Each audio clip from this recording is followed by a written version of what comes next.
আসন্ন জাতীয় সংসদ নির্বাচনকে কেন্দ্র করে ভারত নসিহত করছে বলে মন্তব্য করেছেন পররাষ্ট্র উপদেষ্টা মোহাম্মদ তৌহিদ হোসেন।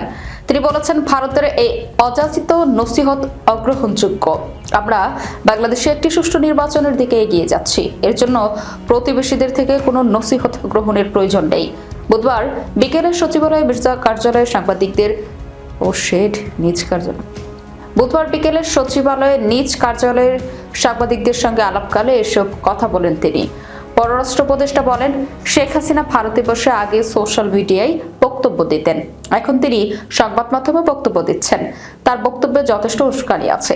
আদালতের মাধ্যমে দণ্ডপ্রাপ্ত হয়ে তিনি পাশের দেশে বসে অস্থিরতা সৃষ্টি করলে এটা তো আমরা আপত্তি জানাই।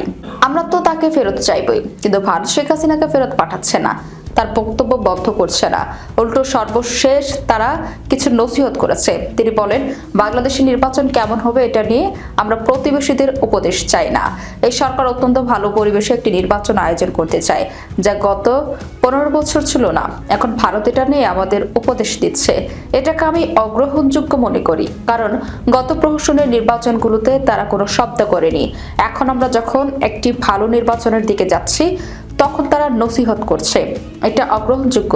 সম্প্রতি ভারতের 7 সিস্টার নিয়ে হাসনাত আবদুল্লাহর মন্তব্যের বিষয়ে সাংবাদিকদের প্রশ্নের জবাবে পররাষ্ট্র উপদেষ্টা বলেন, বাংলাদেশ কোনো সন্ত্রাসবাদে বিশ্বাস করে না। আমরা কোনো বিচ্ছিন্নতাবাদীকে আমাদের ভূমিতে আমরা আশ্রয় দেব না।